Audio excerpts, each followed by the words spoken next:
The world called Maya a scammer and threw her out in the rain. But what she did next shocked Ethan. One rainy afternoon in Dallas, a paralyzed billionaire laughed when a little black girl climbed over his fence carrying an old bucket and said, "I'll wash your feet and you'll walk." It sounded like a joke, until he noticed an old photograph of himself hidden inside the bucket. As days turned into weeks, the child everyone dismissed began uncovering secrets doctors had overlooked, exposing truths powerful people wanted buried, and awakening hope in a man who had given up on life. What began as an impossible promise soon became a story of kindness, betrayal, redemption, and a life-changing miracle that neither of them could have imagined. A light rain drifted across the sprawling backyard of Ethan Caldwell's mansion, turning the stone pathways dark and glossy beneath the gray Dallas sky. From where he sat in his wheelchair beneath the covered patio, Ethan watched the drops ripple across the surface of his swimming pool. The water reflected the clouds overhead, dull and lifeless, much like the way he felt most days. 3 years earlier, Ethan Caldwell had been one of the most respected technology entrepreneurs in America. His company had transformed industries. His face had appeared on magazine covers. Investors had fought for a chance to sit across a table from him. Now he spent most afternoons staring into the rain. The helicopter crash had taken more than the use of his legs.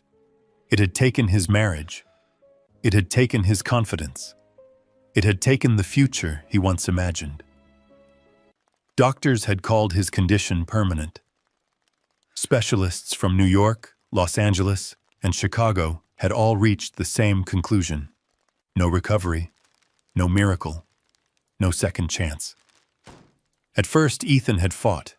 Then he had hoped. Eventually, he had stopped doing both.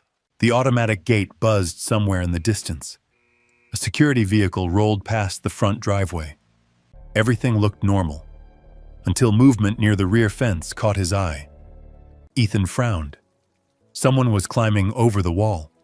For a moment, he thought he was imagining it. Then a small figure appeared on the other side. A child. She dropped lightly onto the wet grass and adjusted something she was carrying. Ethan blinked. The girl couldn't have been older than 9. She wore faded sneakers, a yellow raincoat that looked 2 sizes too large, and jeans with patched knees. In one hand, she carried a worn plastic bucket.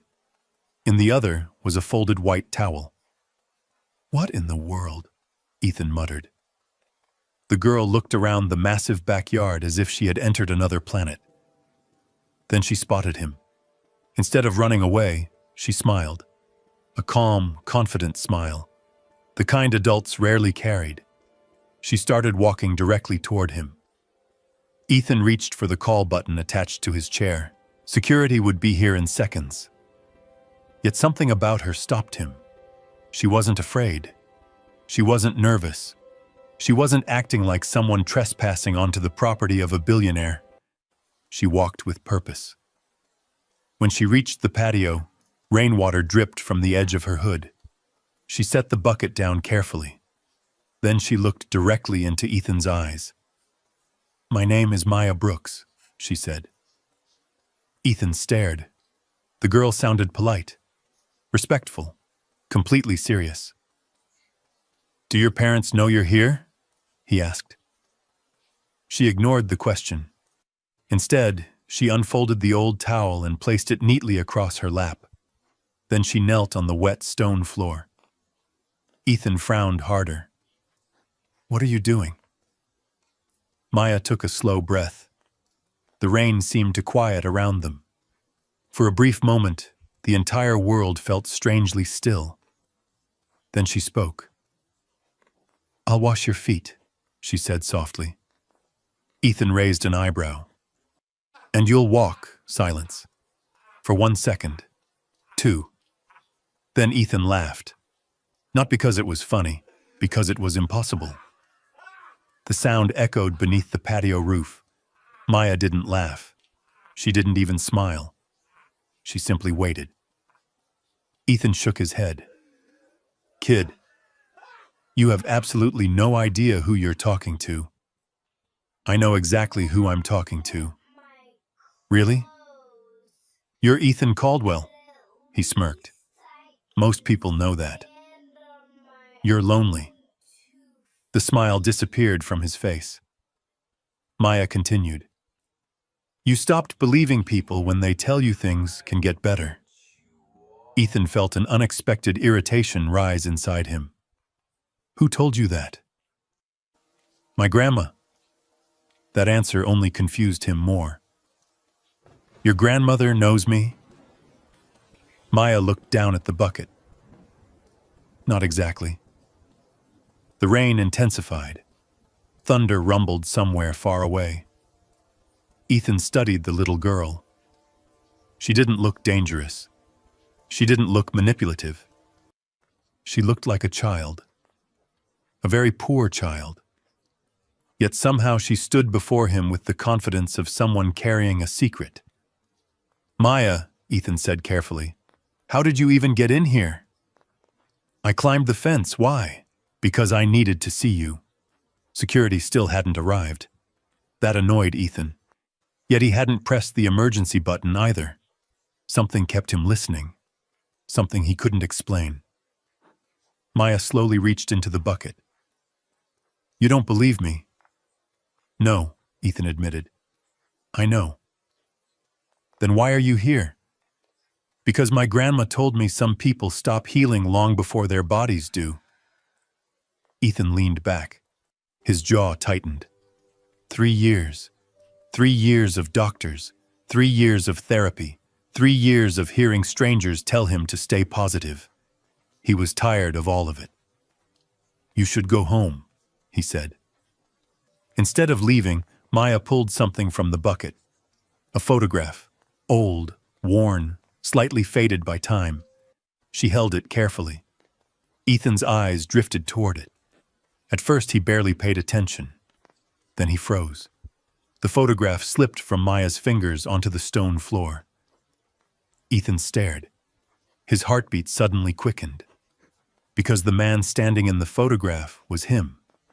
20 years younger, standing beside a small church building, smiling, healthy, walking. His breath caught in his throat. For a moment he forgot the rain, forgot the wheelchair, forgot everything. Where did you get that? He whispered. Maya didn't answer immediately. She picked up the photograph and gently brushed away a few drops of water. Then she looked at him. My grandma kept it. Ethan's heart pounded. The image was real. He remembered that day. A community fundraiser, a neighborhood church, a place he hadn't thought about in decades. Only a handful of photographs had been taken there. Very few people would still have one. Who was your grandmother? Ethan asked quietly. Maya's eyes softened. Her name was Ruth Brooks. The name hit him like a distant echo. Not familiar enough to recognize, but familiar enough to hurt.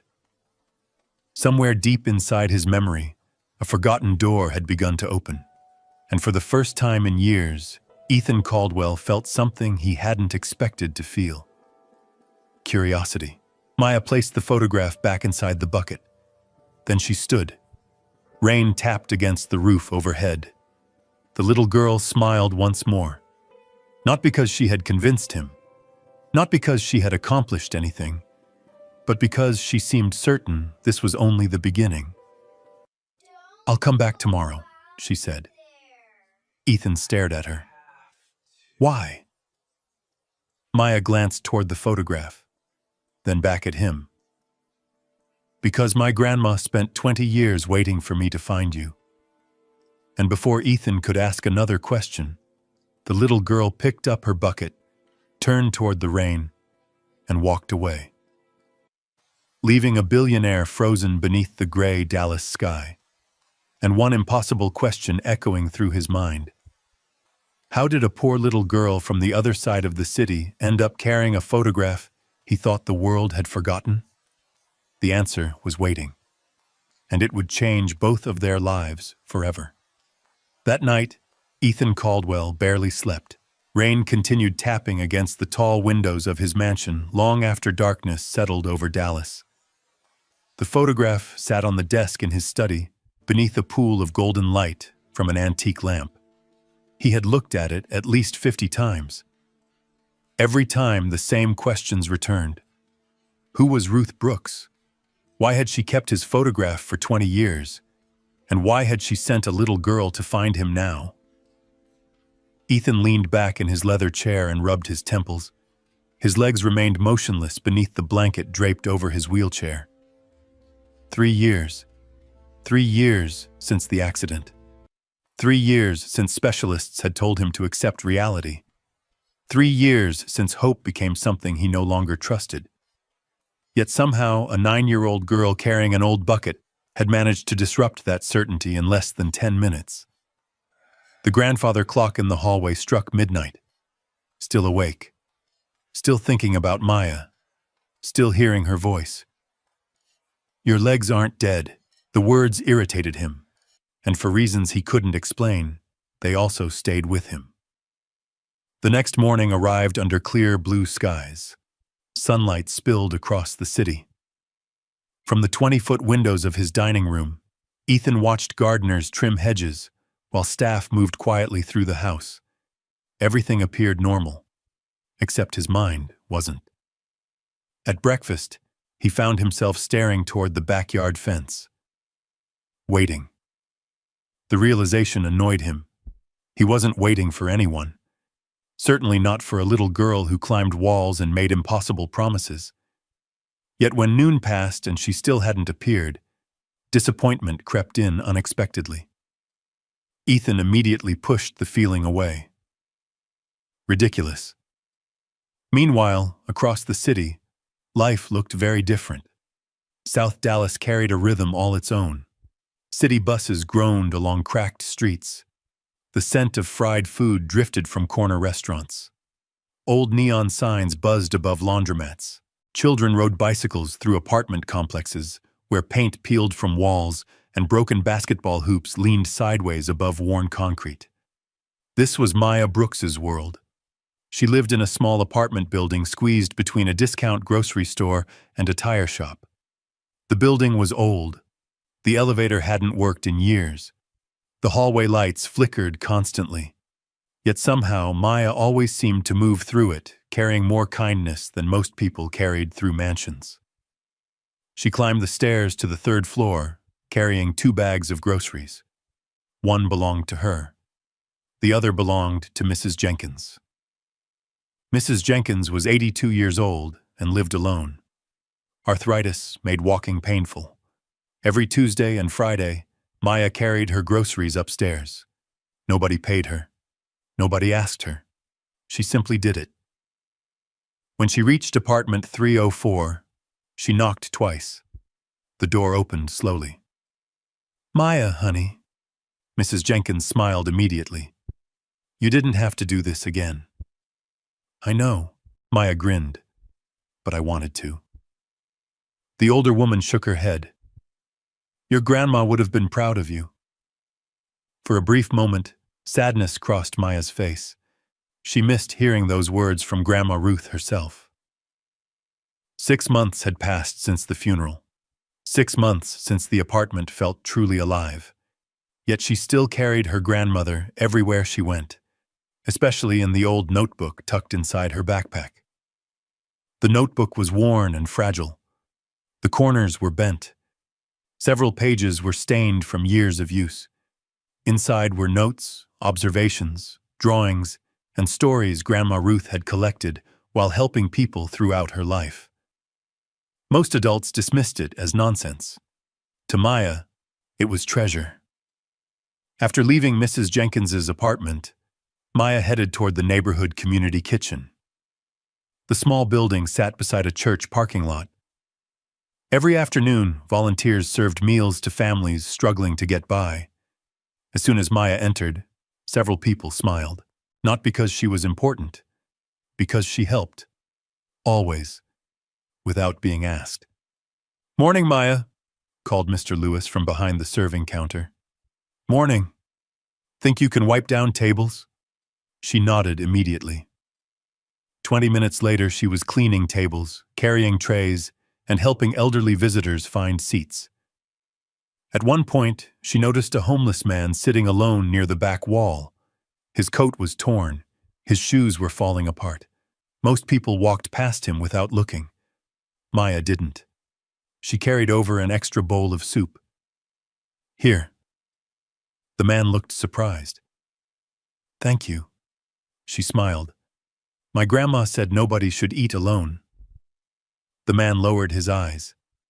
For a second, he looked like he might cry. Those moments happened often around Maya. People felt seen, even when nobody else noticed them. Unfortunately, not everyone appreciated her kindness. Later that afternoon, Maya sat outside the community kitchen reading Grandma Ruth's notebook. A group of teenagers walked by. One of them laughed. "There goes the little healer." Another rolled his eyes. "Still trying to fix people with magic water?" The others laughed. Maya looked down at the notebook. She had heard it all before.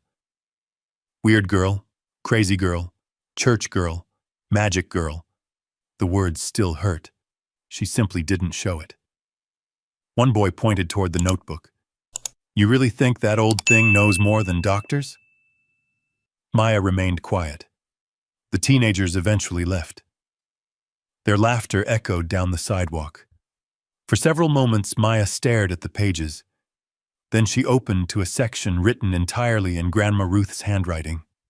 The ink had faded slightly, but the words remained clear. "Some wounds live in the body. Others live in the heart. If you heal only one, the other keeps hurting." Maya smiled softly. That sounded exactly like Grandma Ruth. The old woman had spent her life helping people nobody else cared about.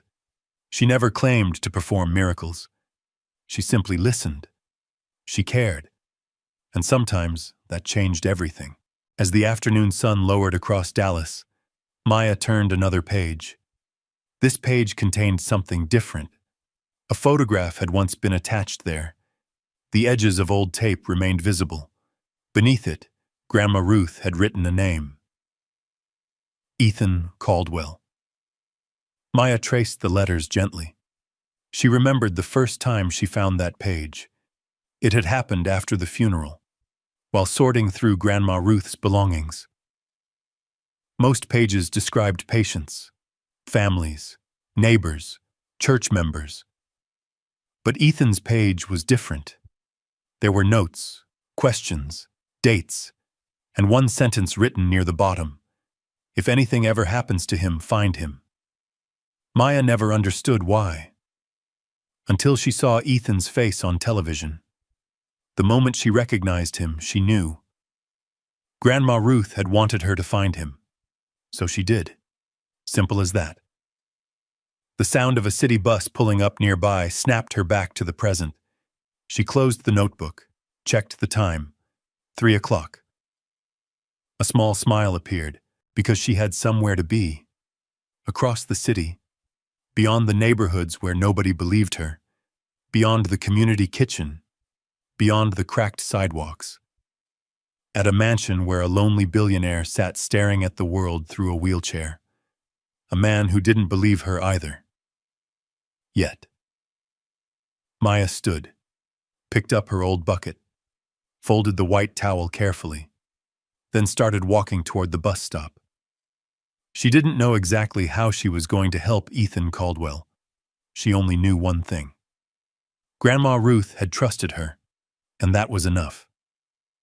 Several miles away, Ethan sat once again beneath the backyard patio. The afternoon sun stretched long shadows across the lawn. He checked his watch, then looked toward the fence. A minute later, movement appeared.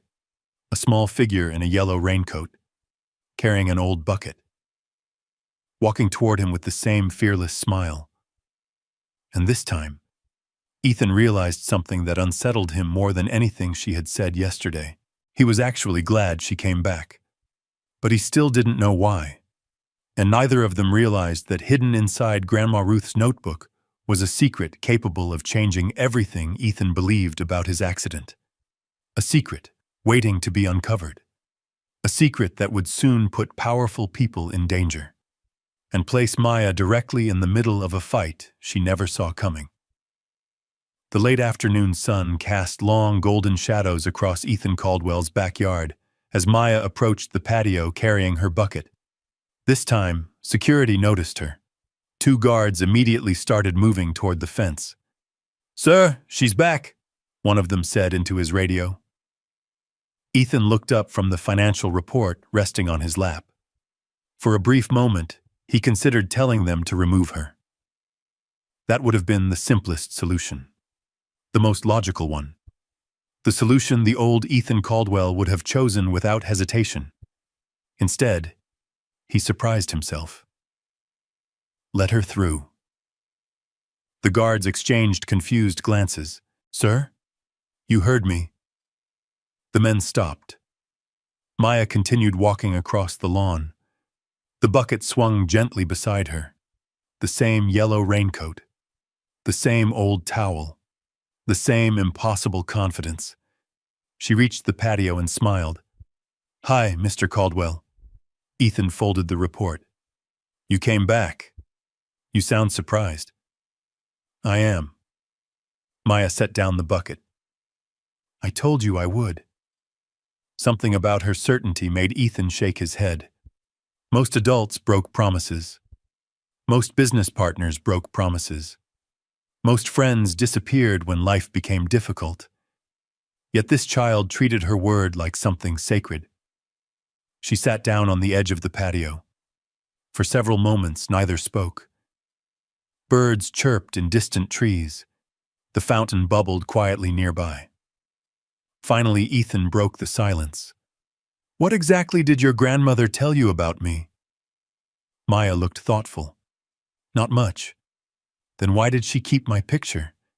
"Because she said one day you'd need help." Ethan laughed softly. Looks like she was right.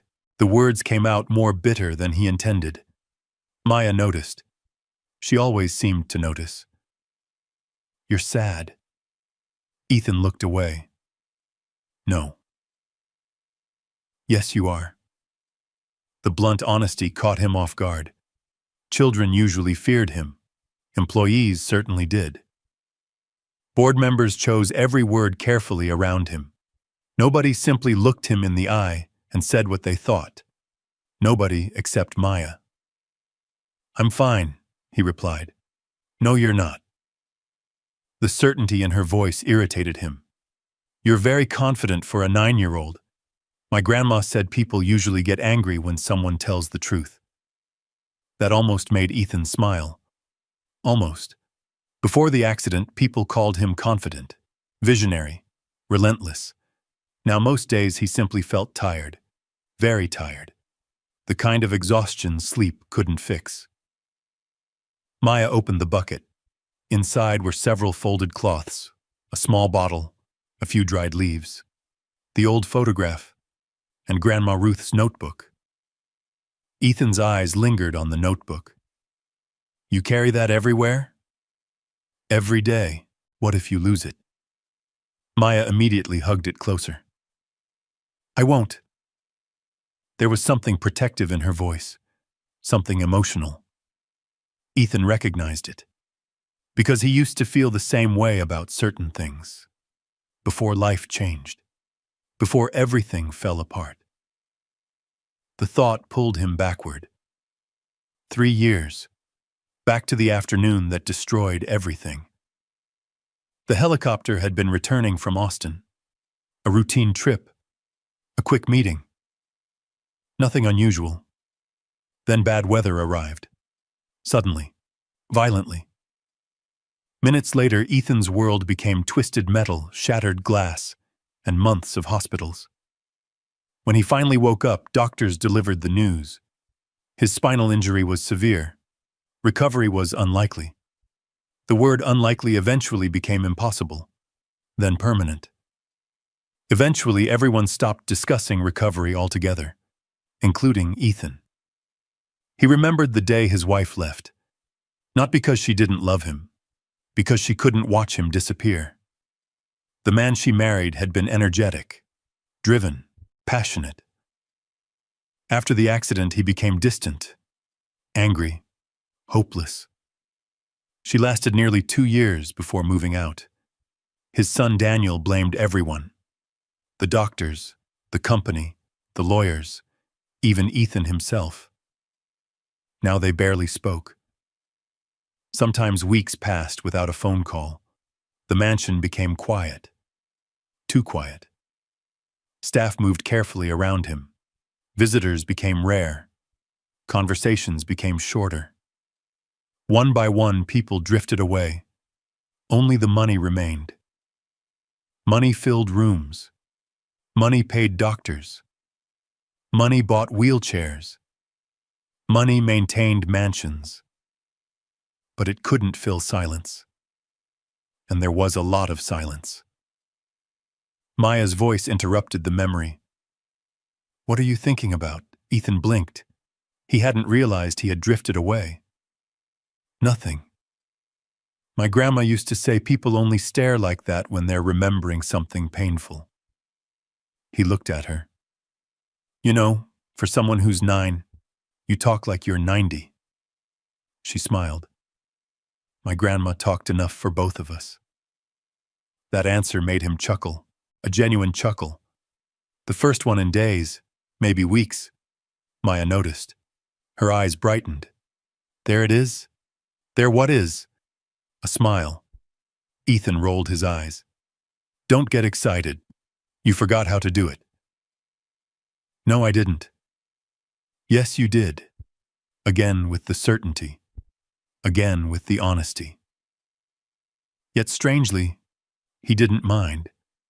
The conversation felt easy, natural, something he hadn't experienced in a long time. A sudden voice interrupted them. "Father?" Both turned. Daniel Caldwell stood near the patio entrance. Tall, well-dressed, expensive watch, expensive shoes, expensive frustration. The expression on his face darkened immediately when he saw Maya. "What is she doing here?" Maya lowered her eyes. She had seen that look before. The look people gave when they assumed things about her before learning her name. Ethan sighed. "She's visiting. She's trespassing." Daniel walked closer. His gaze shifted to the bucket, then the notebook, then Maya herself. "What exactly do you want?" The question landed heavily. Maya remained quiet. Daniel continued. "Money? No. Attention? No. Then why are you here?" Maya looked directly at him. "To help your father." Daniel laughed, a short, sharp laugh, the kind that carried no humor. "Help him?" He looked at Ethan. "Dad, this is ridiculous." Ethan didn't answer. That surprised Daniel. Normally, his father would have agreed. Instead, Ethan simply watched, waiting, listening. Maya stood. Her small figure looked even smaller beside Daniel's tailored suit. Yet somehow she didn't appear intimidated. "My grandma said people need help sometimes." Daniel crossed his arms.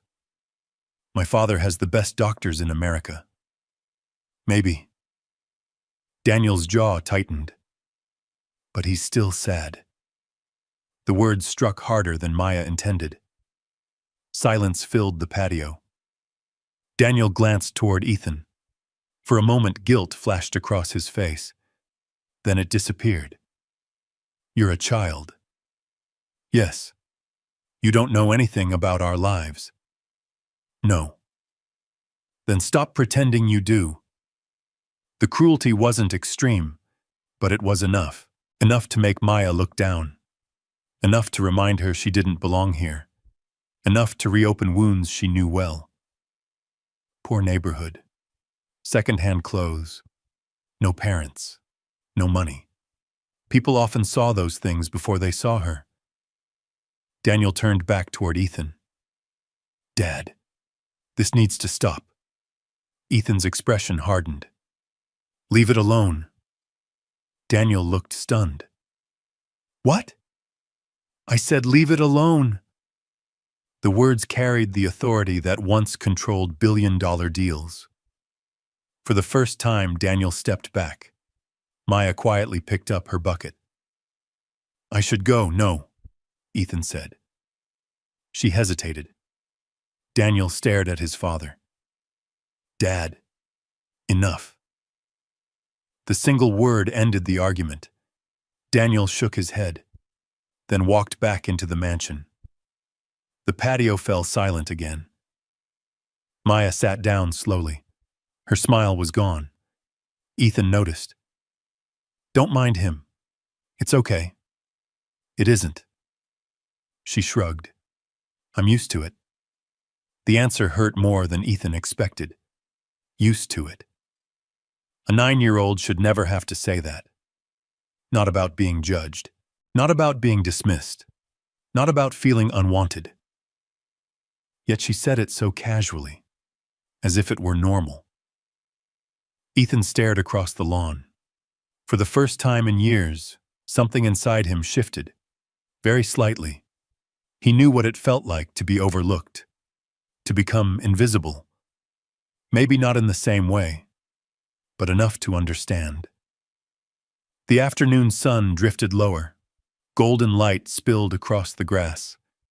Maya carefully opened Grandma Ruth's notebook. A loose piece of paper slipped free. Neither of them noticed. It landed beneath Ethan's wheelchair, half hidden, waiting. Because on that page was a name, a doctor's name, a name connected to Ethan's original diagnosis, a name Grandma Ruth had written down years ago. And before the week was over, that single forgotten piece of paper would begin unraveling a secret powerful people had spent years keeping buried. A secret that could explain why Ethan Caldwell lost 3 years of his life, and why Grandma Ruth had been searching for answers long before anyone realized the truth existed. The next afternoon arrived wrapped in warm Texas sunlight. The rain from earlier in the week had disappeared, leaving the sky bright and cloudless above Dallas. Maya climbed over the rear fence as she always did, bucket in hand, notebook tucked safely beneath her arm. The mansion looked less intimidating now, not because it had changed, because Ethan had. 3 days earlier he had been a stranger. Now he was becoming something else. Not family, not quite a friend, but no longer a stranger. When she reached the patio, she found Ethan already waiting. That surprised her. Most adults made children wait. Ethan was staring toward the fence before she even appeared. The moment he saw her, he quickly looked away, as if he didn't want her knowing he had been watching for her. Maya smiled. Hi, Mr. Caldwell. Hello, Maya. You were waiting. No, I wasn't. You were. Ethan sighed. You enjoy being right, don't you? Only when I'm right. That earned a reluctant smile. A small one, but real. Maya immediately noticed. Again. There it is. What? The smile. It wasn't a smile. It was. Ethan shook his head. For reasons he didn't understand, talking to Maya felt easier than talking to most adults. Maybe because she never treated him like a billionaire, or a patient, or a headline. She simply treated him like Ethan. Nothing more, nothing less. Maya set down her bucket. Today she moved differently, more confidently, more purposefully, almost like she had arrived to begin something important. Ethan noticed. What are you doing today? Maya unfolded the old white towel. My grandma called it waking up sleeping feet. Ethan leaned back. There it is again. What? That phrase? Maya smiled. My grandma used it all the time. She removed several small cloth packets from the bucket, then a jar filled with coarse salt, then a few dried herbs, rosemary, chamomile, mint. The scents immediately drifted into the warm afternoon air. Fresh, comforting, familiar. Oddly familiar. Ethan couldn't remember why. Maya poured warm water into a shallow basin she had brought inside the bucket. Steam rose softly. "Where did you learn all this?" "My grandma. And she taught you when you were what? 6, 5. Ethan laughed. "You remember all of it?" "I remember the important parts." There was no arrogance in her answer, only honesty. That was becoming her trademark. She gently placed the herbs into the water, then stirred them. The scent became stronger. Something about it reminded Ethan of childhood. Church dinners, family gatherings, summer evenings long forgotten. For a brief second, he wasn't a billionaire. He wasn't a patient. He wasn't trapped inside a wheelchair. He was simply a boy remembering simpler days. Maya looked up.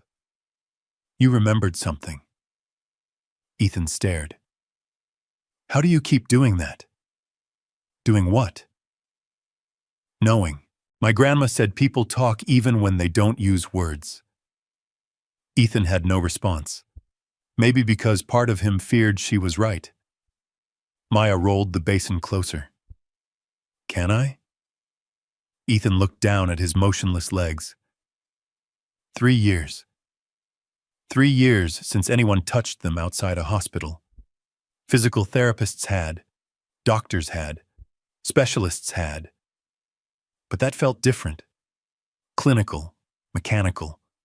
This felt personal, human. For reasons he couldn't explain, he nodded. Maya carefully removed his shoes, then his socks. She did it gently, respectfully, without pity. That mattered more than Ethan expected. People usually pitied him. He hated that. Maya never did. She lowered his feet into the warm water. The heat spread across skin that had felt disconnected from the world for years. Ethan closed his eyes. The sensation wasn't dramatic. It wasn't miraculous. But it felt pleasant. And pleasant had become rare. Maya began washing his feet slowly. Not like a nurse. Not like a therapist. Like someone caring for another human being. No rush. No performance. No expectation. The water rippled softly. Birds sang somewhere beyond the garden. The fountain murmured nearby. For several minutes, neither spoke. The quiet felt peaceful. Then Maya finally asked, "Do you miss her?" Ethan opened his eyes. The question struck instantly, painfully. He already knew who she meant. His wife, Claire. The woman who once loved him. The woman who couldn't stay. The woman he still thought about every day. Yes. The answer came before he could stop it. Maya nodded. "My grandma said missing someone is proof they mattered." Ethan swallowed. The lump in his throat surprised him. "Your grandma was very wise. She'd like you." That almost made him laugh. "She never met me. She knew enough." Ethan looked away. The conversation settled into silence again. A few moments later, Maya gently pressed her thumb against the sole of his foot. Then another spot. Then another. Each movement seemed deliberate, almost practiced. "Does this hurt?" "No." "This?" "No." She moved higher, pressed again. Ethan frowned. For the briefest moment, something, tiny, almost impossible, a faint spark, like static electricity, gone instantly. But there. Ethan's eyes widened. Maya froze. "What?" He looked down. His heart began beating faster. "Do that again," She pressed the same spot. Once, twice, 3 times. There. Again. A faint tingling, barely noticeable, but real. Very real. Ethan stared. The world seemed to narrow around that tiny sensation. 3 years. Nothing. Then this. Not movement. Not recovery. Just a whisper. But enough to make him question everything. Maya's eyes lit up. You felt something. Ethan remained silent. His mind raced. It could be nothing. It could. It might be my imagination. It might. You don't sound worried. Maya smiled. My grandma always said sleeping things wake up slowly. For the first time, Ethan didn't dismiss the phrase. Because for the first time, he wanted it to be true. The sound of footsteps interrupted them. The mansion's head housekeeper appeared from the patio doors. Margaret Dawson. 70 years old. Sharp eyes. Perfect posture. She had worked for Ethan's family for nearly 3 decades. Margaret stopped when she saw Maya. Then the basin. Then Ethan's feet. What exactly is happening here? Maya immediately stood. Nervous. Margaret crossed her arms. Sir? Ethan looked up. She's helping. Margaret blinked. Helping? That wasn't the answer she expected. She studied Maya carefully. The old clothes, the worn shoes, the bucket, the notebook. To her credit, she didn't judge. Not openly, but she clearly didn't understand. Should I call security? No. The answer came instantly. Margaret looked surprised. Ethan rarely answered that quickly anymore, especially about anything. Very well, sir. She left, but not before giving Maya one final, curious look. As the doors closed again, Maya slowly sat back down. You trust me? Ethan considered the question. Trust, a dangerous word, one he had stopped using years ago. I don't know, Maya nodded. That's okay. Why? Because trust grows. Simple. Again. Always simple. That was Maya's gift. She somehow made complicated things feel understandable. The afternoon drifted onward. The session ended shortly before sunset. Golden light stretched across the lawn. The city skyline shimmered in the distance. Maya dried Ethan's feet carefully with the old towel, then packed her things. As she lifted the basin, something caught Ethan's attention. A folded sheet of paper, partially sticking out from Grandma Ruth's notebook. The same loose page that had fallen beneath his wheelchair the day before, without Maya noticing. Ethan bent down, carefully picked it up. The paper was old, yellowed, fragile, and at the very top was a handwritten name. Dr. Victor Langford. The name hit Ethan instantly. His first neurologist, the doctor who had delivered the devastating diagnosis after the accident. Why would Grandma Ruth write down his name? More importantly, why were there question marks beside it? And why had she written a single sentence beneath it? Something about this diagnosis doesn't fit. Ethan stared at the page. A chill ran through him despite the Texas heat, because for the first time in 3 years, he wasn't wondering whether he could walk again. He was wondering whether someone had lied to him. And somewhere across Dallas, another person was about to discover that Ethan Caldwell had started asking questions. Questions certain powerful people desperately hoped would never be asked. The following morning, Ethan sat alone in his study before sunrise. The mansion was silent. The city beyond his windows still slept beneath a blanket of darkness. Yet Ethan had been awake for hours. The old page from Grandma Ruth's notebook rested on his desk. Beside it sat several folders containing medical records from the past 3 years. Dozens of appointments, hundreds of tests, thousands of pages, and one name: Dr. Victor Langford. Ethan stared at it again. The same doctor who had looked him in the eye after the accident. The same doctor who had told him recovery was impossible. Permanent.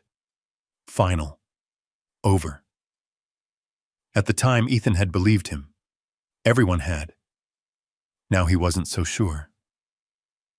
A soft knock interrupted his thoughts. "Come in." The door opened.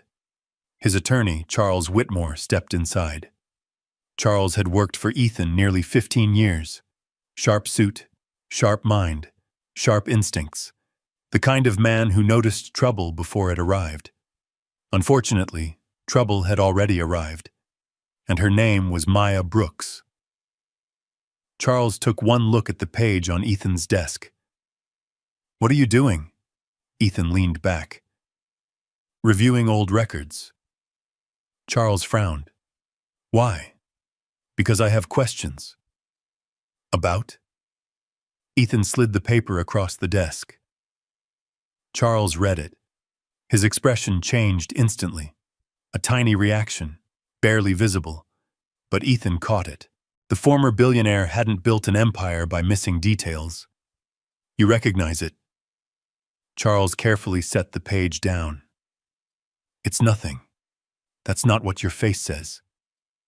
Charles sighed. "Where did you get this?" "A friend." "A friend?" Ethan almost laughed. A week ago he would have called Maya a trespassing stranger. Now he had used the word friend without thinking. Charles noticed. His concern deepened. "Does this have something to do with that little girl?" The room grew quiet. Ethan didn't answer. That answer was enough. Charles shook his head. "Ethan, this needs to stop." "There it is." "There what is?" "The same thing Daniel keeps saying." "Because Daniel is right." Ethan's jaw tightened. Charles continued. "You're letting a child influence major decisions. She's asking questions. She's a 9-year-old, and nobody else asked them." Charles rubbed his forehead. The conversation wasn't going the way he expected. He changed tactics. "You know people are talking." Ethan looked up. "What people?" "Everyone." Charles crossed his arms. "Board members, investors, reporters, employees." The silence became uncomfortable. Then Charles delivered the final blow. "There's a video." Ethan frowned. "A video?"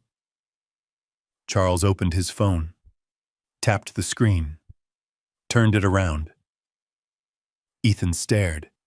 His stomach dropped. Someone had filmed Maya washing his feet. The clip wasn't long. 30 seconds. Maybe less.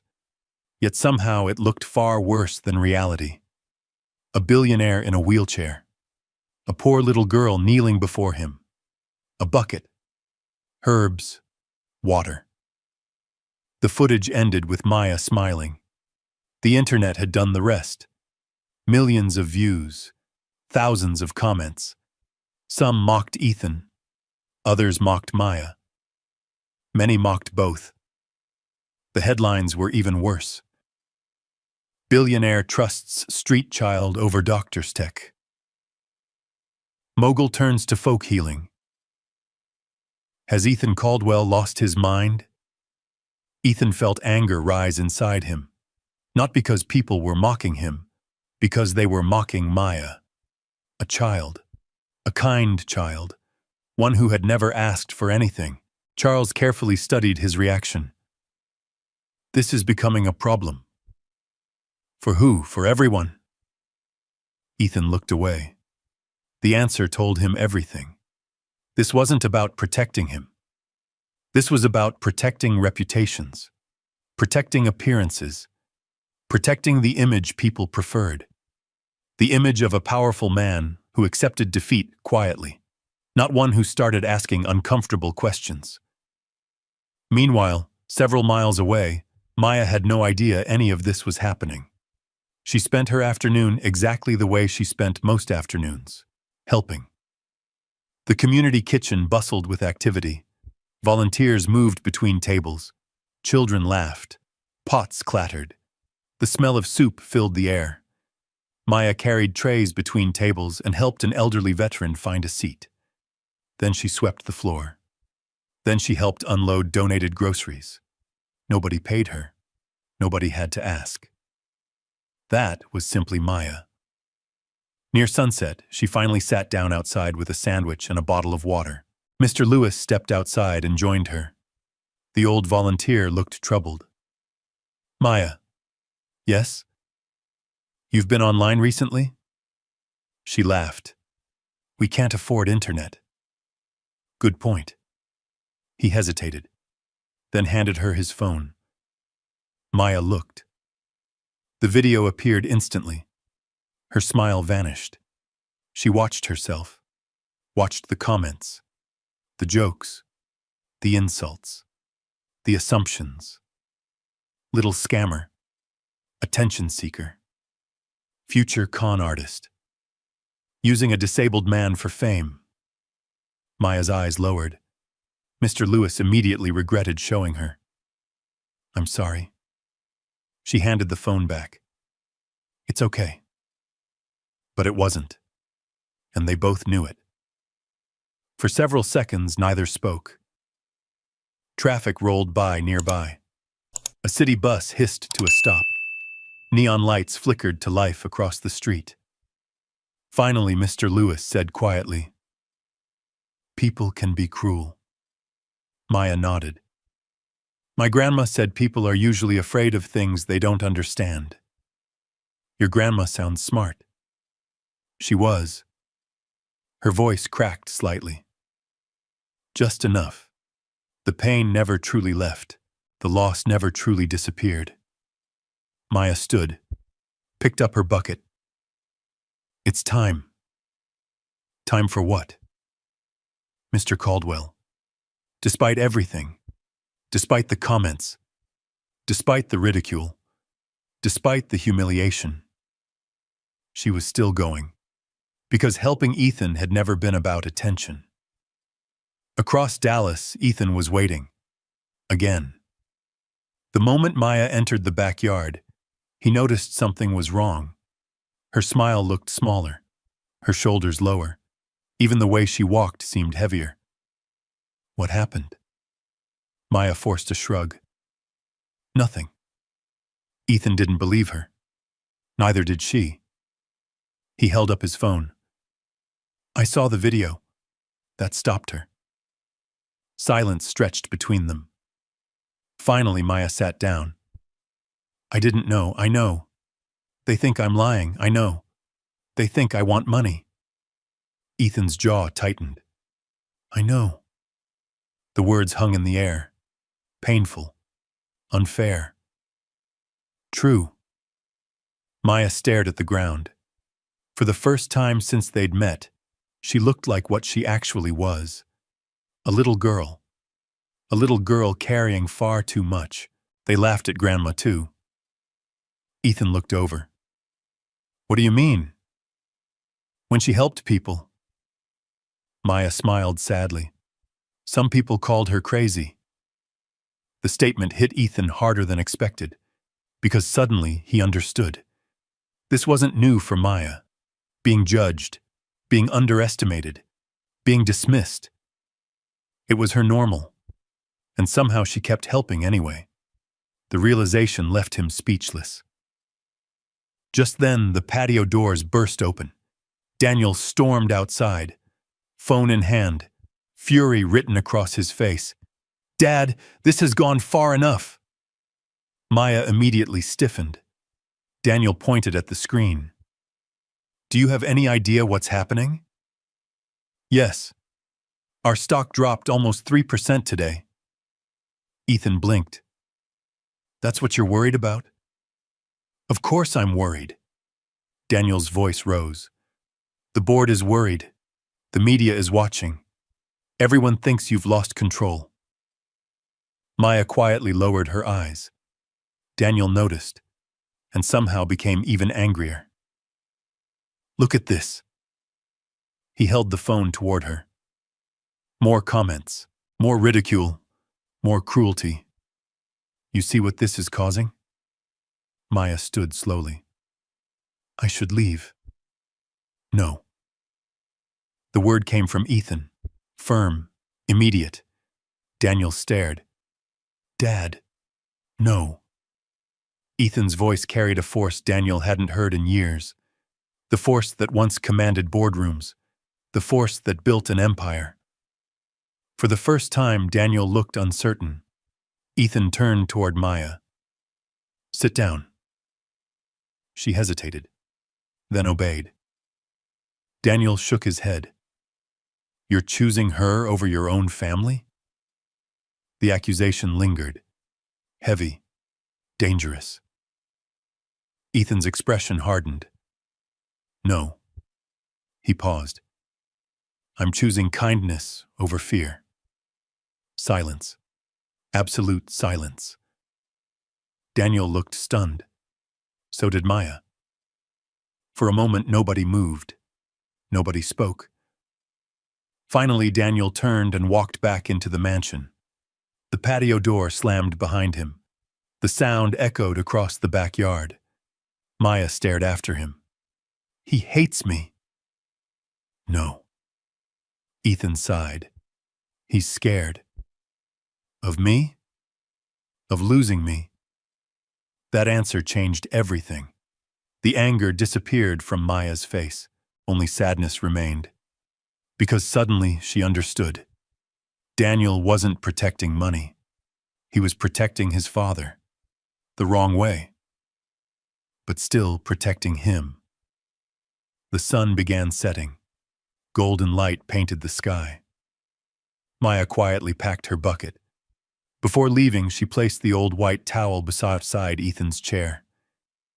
You forgot this? No. She smiled gently. I brought it for you.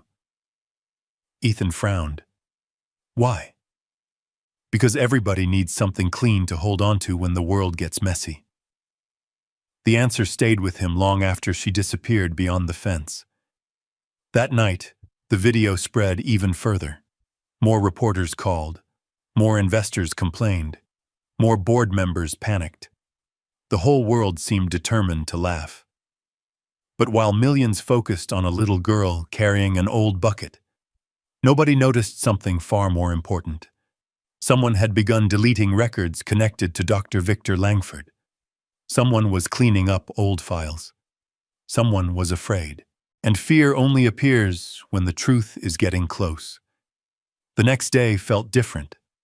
Not because the weather had changed, not because the headlines had disappeared, but because something invisible had shifted. For the first time in years, Ethan Caldwell wasn't simply surviving. He was paying attention. The morning sun poured through the massive windows of his study, casting long beams of light across stacks of medical records. Every file he reviewed raised more questions. Records were missing. Notes had vanished. Several digital entries appeared to have been edited months after his diagnosis. The deeper he looked, the stranger everything became. By noon, frustration settled over him like a heavy blanket. Nothing made sense, and the more he searched, the more resistance he encountered. Charles avoided certain questions. Board members suddenly became difficult to reach. Even Dr. Victor Langford's office claimed some records could no longer be located. Lost, misfiled, unavailable. The excuses sounded rehearsed. Ethan closed another folder and stared out the window. Somewhere beyond the manicured lawns and luxury neighborhoods, Maya was probably helping someone. She always seemed to be helping someone. The thought made him smile. A small smile. One he didn't notice. But Margaret did. The elderly housekeeper paused while placing a tray beside him. "You smile more these days." Ethan looked up. "Do I?" "A little." He almost denied it, then stopped. Because she was right. The realization felt strange. Margaret glanced toward the backyard. "The little girl has done more for this house in a week than most people have done in years." Ethan looked down at the old towel folded neatly beside his chair. He knew exactly what she meant. That afternoon, Maya never arrived. 3 o'clock passed, then 4, then 5. The empty backyard remained still. Ethan checked the fence more times than he wanted to admit. No yellow raincoat, no bucket, no Maya. A strange disappointment settled inside him. Finally, he grabbed his phone, then stopped. He didn't even have her number. The realization felt ridiculous.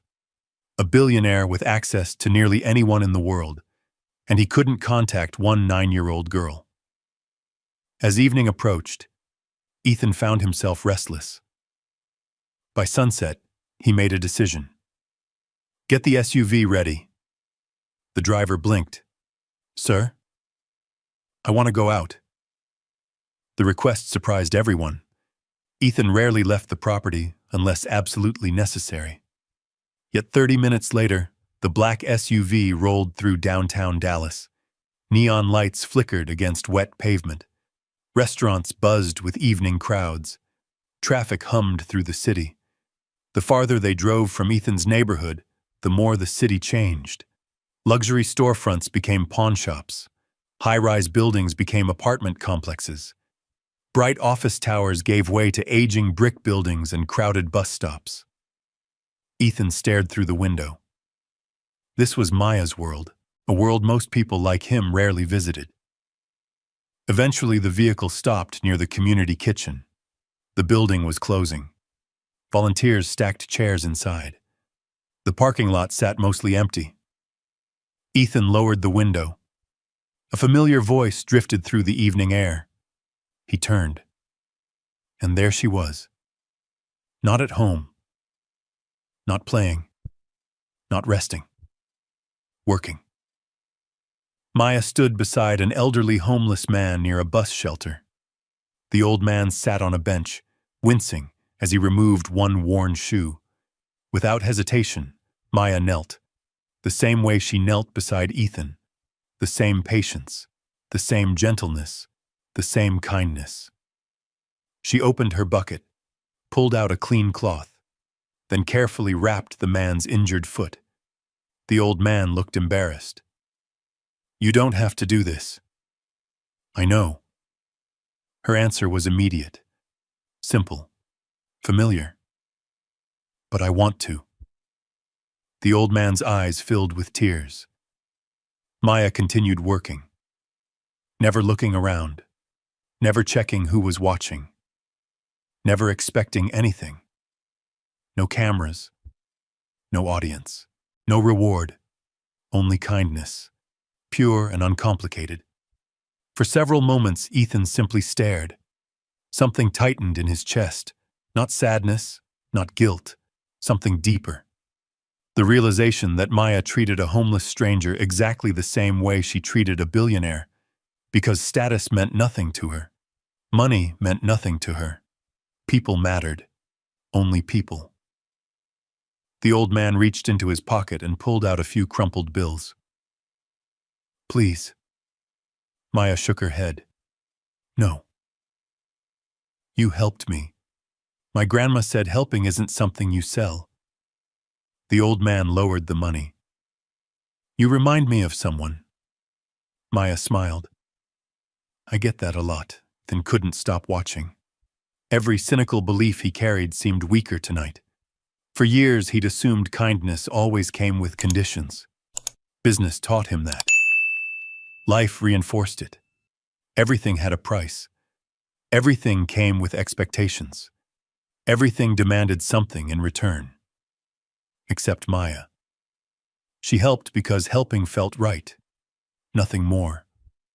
Nothing less. The driver quietly spoke from the front seat. Would you like me to bring her over, sir? Ethan shook his head. No. Should we leave? Again, Ethan shook his head. He continued watching. Maya sat beside the old man afterward. The two shared a sandwich, half for him, half for her. Neither seemed to notice the luxury SUV parked across the street. The scene felt strangely beautiful, almost unreal. Eventually, the old man boarded a bus. Maya waved goodbye. Then she remained alone beneath the yellow glow of the bus stop. The city moved around her. Cars passed. People hurried home. Neon signs buzzed overhead. Yet Maya sat quietly with Grandma Ruth's notebook in her lap. She looked tired, much more tired than usual. For the first time, Ethan noticed the loneliness, the kind children tried to hide, the kind adults often missed. She sat there reading the notebook as if it were the last connection she had left to someone she loved. And suddenly, Ethan understood something.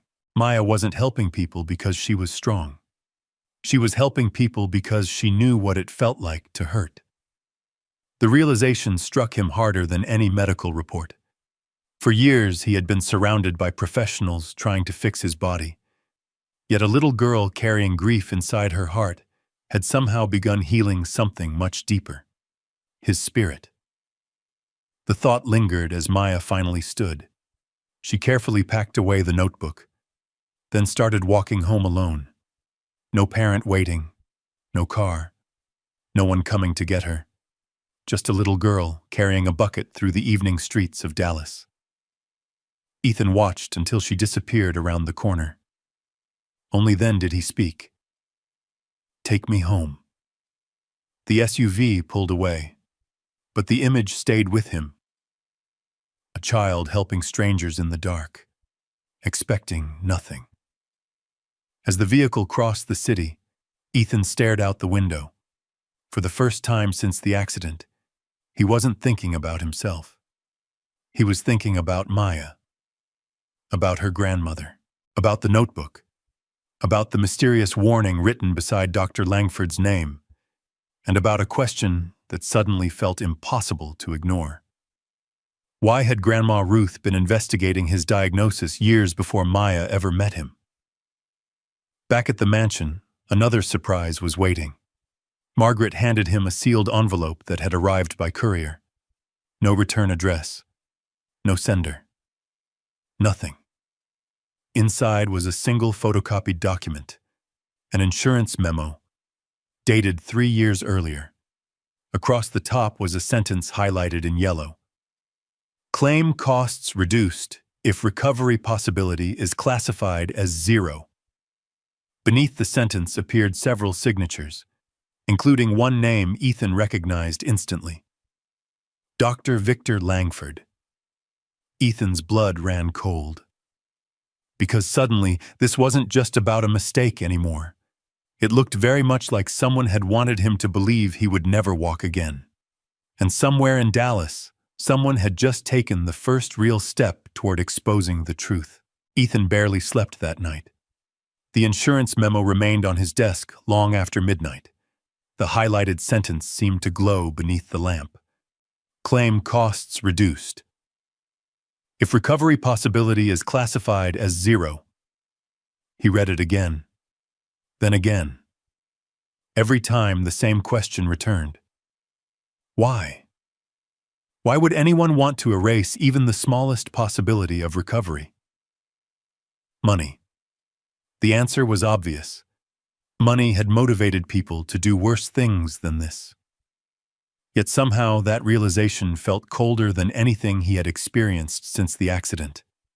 Because for 3 years he had trusted the diagnosis. He had trusted the experts. He had trusted the system.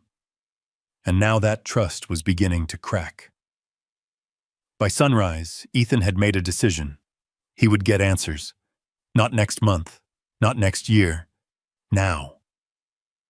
Meanwhile, on the other side of Dallas, Maya was already awake. Morning sunlight filtered through the thin curtains of her small apartment. The place felt quiet. Too quiet. Ever since Grandma Ruth passed away, mornings felt different. The apartment no longer carried the smell of herbal tea. No old gospel music drifted from the kitchen radio. No warm voice called her name. Only silence remained. Maya sat at the small table and opened the notebook. The same notebook she carried everywhere. The same notebook people mocked. The same notebook Grandma Ruth had protected for decades. As she turned the pages, she found herself stopping once again at Ethan Caldwell's section.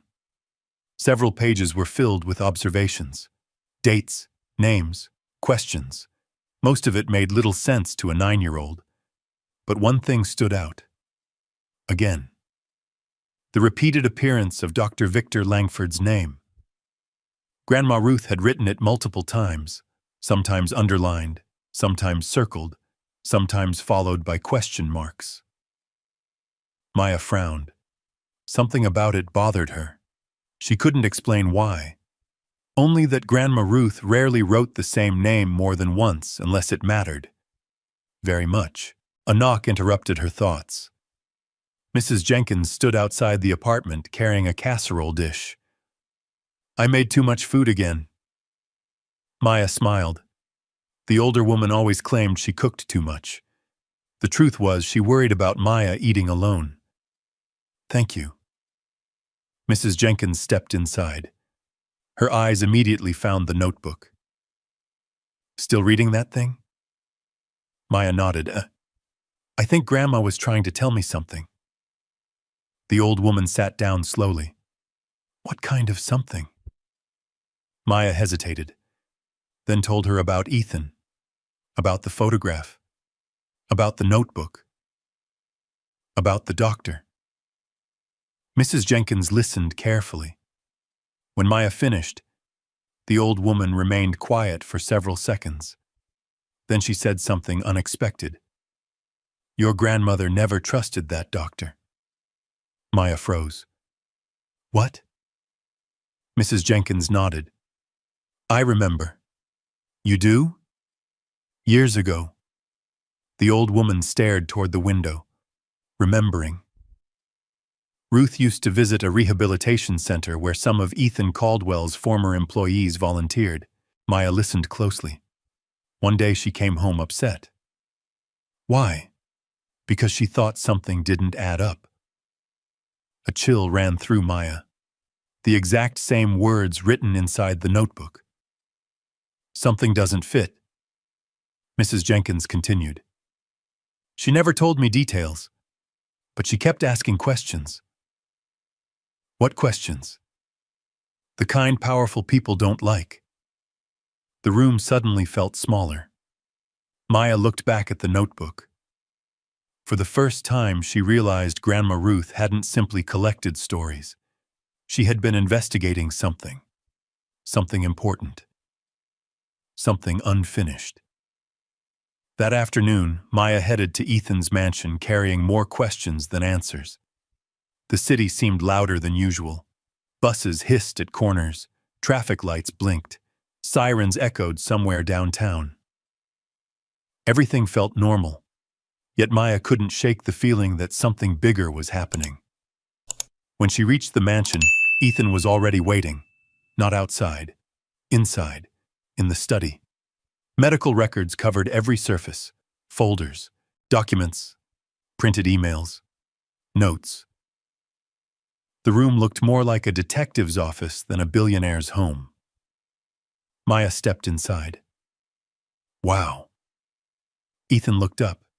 His eyes appeared tired, but different, focused, determined. "Hi." "What happened here?" Ethan gestured around the room. "I'm trying to figure out whether I've been lied to." The words hung heavily between them. Maya slowly approached. Then something caught her attention. A medical chart lying open near the edge of the desk. Symbols, diagrams, scans. She didn't understand most of it. Yet one image immediately triggered a memory. Her eyes widened. No way. Ethan looked up. "What?" Maya grabbed the notebook, flipped pages rapidly, page after page, until she found it. A hand-drawn sketch. Old, faded, but nearly identical. Her heart started racing. Ethan watched. What is it? Maya placed the notebook beside the chart. Both images looked remarkably similar. What am I looking at? Maya pointed. This. Ethan leaned closer. I don't understand. My grandma called it a sleeping nerve. Ethan blinked. A what? A sleeping nerve. Maya, that's not a medical term. I know, but look. She pointed again. The pattern. The similarity was undeniable. Even Ethan could see it. Maya flipped through more pages, then found a paragraph written entirely in Grandma Ruth's handwriting. She read aloud. Sometimes a nerve appears silent even when it is not dead. Sometimes the connection is hidden. If doctors stop looking too early, they may miss what is still alive. The room fell silent. Ethan stared. His pulse quickened. Because for the first time, Grandma Ruth's notes sounded less like folk wisdom and more like a warning written years before his accident, a warning connected to the exact same doctor now appearing in multiple places. Neither of them spoke. Then Ethan reached for the phone. I'm getting a second opinion. Maya smiled. A real smile. The kind she hadn't worn in days. But the moment lasted only seconds. A voice suddenly interrupted from the doorway. You're doing what? Daniel. He stood there holding a tablet, his expression dark, his patience gone. Ethan sighed. Daniel, no. Daniel entered the room. This has gone far enough. He pointed directly at Maya. She's a child. Maya lowered her eyes. Daniel continued. You're making medical decisions based on a notebook. It's more than that. No, it isn't. His voice echoed through the room. It's ridiculous. Maya felt the familiar sting, the same one she experienced every time people dismissed her before listening. Daniel noticed the notebook, then laughed. Seriously? The sound hurt more than Maya expected, because part of her still wanted people to believe, not in magic, not in miracles, just in Grandma Ruth, in her wisdom, in her goodness, in the years she spent helping people. Daniel shook his head. Do you realize how crazy this looks? Ethan's face hardened. No. It looks like a desperate man being manipulated. Silence. The words landed heavily. Maya took a step backward. Daniel immediately regretted it, but pride kept him moving forward. Then Ethan spoke, slowly, carefully, deliberately. You know what's interesting? Daniel frowned. What?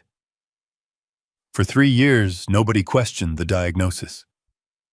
The room went quiet. Ethan continued. Not one person. Dad. Not one. His voice grew stronger. Then a little girl asks one question. He pointed at the notebook. One question. And suddenly everyone wants her to stop asking. Daniel didn't answer. Because deep down, he knew his father was right. The room remained silent. Finally, Maya quietly picked up her bucket. I should go. Ethan looked at her, no. Maya hesitated, then smiled softly. Tomorrow. Ethan nodded. Tomorrow. She turned toward the door, but before leaving, she glanced once more at the medical chart, and once more at Grandma Ruth's notes. The two images sat side by side, almost identical, almost impossible. And somewhere deep inside, Maya felt certain of one thing. Grandma Ruth had known something Something important, something hidden, something that powerful people had spent years trying to bury. And now, for the first time, the truth was beginning to surface, whether they liked it or not.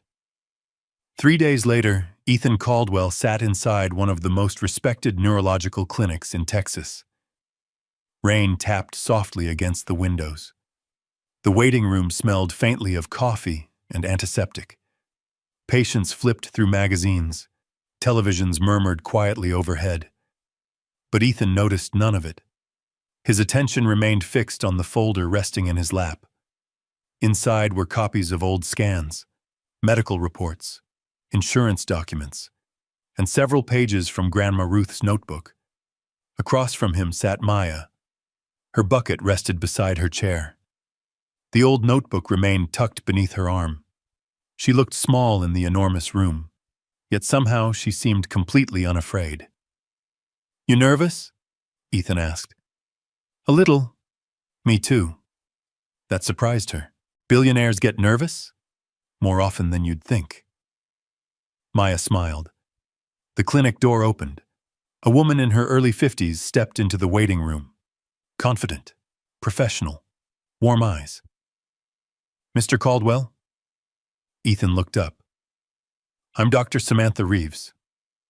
The second opinion had finally arrived. An hour later, Ethan sat inside an examination room while Dr. Reeves studied his records. Silence filled the room. Occasionally she flipped another page, then another, then another. The deeper she looked, the more serious her expression became. Finally, she placed the file down. "What exactly made you seek another evaluation?" Ethan glanced toward Maya. The doctor followed his gaze. Her eyes softened. "You can tell me." Ethan took a breath, then told her everything. The notebook, the photograph, the questions, the strange sensation returning to his feet, the insurance memo, the missing records. Everything. Dr. Reeves listened carefully, never interrupting, never dismissing him. When he finished, she remained quiet for several moments. Then she asked a single question. "May I see the original scans?" Ethan nodded. The scans appeared on a nearby screen. Large images filled the room. Black, white, gray. Complex patterns only specialists truly understood. Dr. Reeves studied them carefully. Minutes passed. Then more minutes. The silence became unbearable. Finally, she leaned closer to the monitor, then frowned, then leaned even closer. Ethan immediately noticed. "What is it?" The doctor didn't answer. She continued examining the images. Eventually, she pulled up newer scans for comparison. Her eyes widened slightly. A reaction so small most people would have missed it. Ethan didn't. "What?" The doctor slowly turned toward him. "Mr. Caldwell." Her voice had changed. "There is something here I don't understand." The room froze. Maya gripped the notebook tighter. Ethan's pulse quickened. "What does that mean?" Dr. Reeves hesitated, choosing her words carefully. "It means I need to run additional tests." "Why?" "Because some of what I'm seeing doesn't match your original diagnosis." The air seemed to disappear from the room. Ethan stared. 3 years. 3 years of hopelessness. 3 years of believing his future was gone. 3 years. "What exactly are you saying?" Dr. Reeves folded her hands. "I'm saying your condition may not have been as absolute as you were told." Nobody spoke. Nobody moved. Even the rain outside seemed quieter. Maya looked at Ethan. His face had gone pale. Not from fear, from disbelief. For years, he had built his life around one certainty. Now that certainty was collapsing. The next several hours became a blur of tests, reflex examinations, sensitivity measurements, neurological evaluations. Every result added another layer of confusion. By evening, Dr. Reeves called Ethan into her office. Only him. Maya waited outside, watching rain slide down the glass. Her heart pounded, because she already knew something was wrong. Very wrong. Inside the office, Dr. Reeves closed the door, then sat across from Ethan. For a long moment, she simply looked at him. Finally, she spoke. "Mr. Caldwell, I need you to understand something." Ethan remained silent. The injury was real. He nodded. "I know you were seriously hurt." Again, he nodded. "But—" The word hung in the air, heavy, dangerous. But what? Dr. Reeves slid several images across the desk. "Based on everything I've reviewed, I do not believe your recovery potential was ever zero." The room became completely silent. Ethan felt his heartbeat inside his ears. What? There were signs. She pointed at the scans. Small signs. Rare signs, but signs nonetheless. His breathing slowed, then stopped. Almost. For 3 years, every specialist had told him the same thing. Impossible. Permanent. Finished. Now one doctor had shattered all of it with a single sentence. There was a chance? A small one. How small? No one can say. The doctor's expression darkened. But it was not zero. Ethan stared at the scans. His hands trembled. Not zero. The words echoed endlessly. Not zero. Not impossible. Not finished. Not hopeless. Not zero. 3 years. 3 years stolen by those 2 words. What would have happened if therapy had started differently? Dr. Reeves remained silent. That silence answered everything. Ethan closed his eyes. A wave of emotion crashed through him. Grief, anger, regret, shock. 3 years. 3 years he would never get back. Outside the office, Maya sat quietly. The door eventually opened.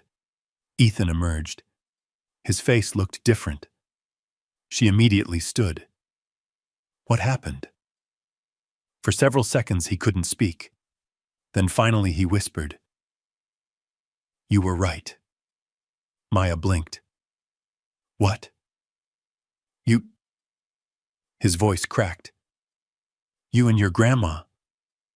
The little girl stared. Ethan knelt as far as his wheelchair allowed, then placed a trembling hand over hers.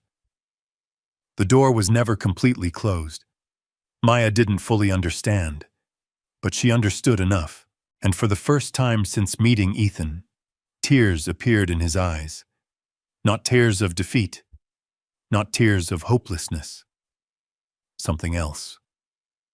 Relief. The possibility of hope. Yet the story wasn't over, not even close. Because later that night, another discovery arrived. A private investigator Ethan hired finally returned a report. The file contained dozens of pages, emails, internal communications, financial documents, and one devastating connection. Dr. Victor Langford had served as a paid consultant for North Star Insurance, the same company responsible for Ethan's accident settlement, the same company mentioned in the insurance memo, the same company that would have saved millions if Ethan never pursued long-term recovery treatment. Ethan read the report twice, then a third time. Each page deepened the horror. The conflict of interest had never been disclosed. Not once. Not ever. Someone had hidden it. Someone had protected it. Someone had benefited.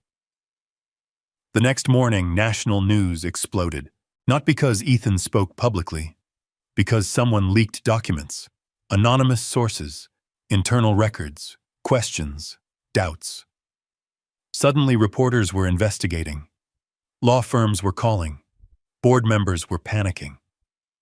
North Star Insurance issued statements, then revised those statements, then stopped answering questions altogether. The story was growing. Fast. Too fast. Meanwhile, Maya remained completely unaware of the storm she had helped create. She still showed up carrying her bucket, still helped strangers, still visited the community kitchen, still treated people the same way. But now something else had changed.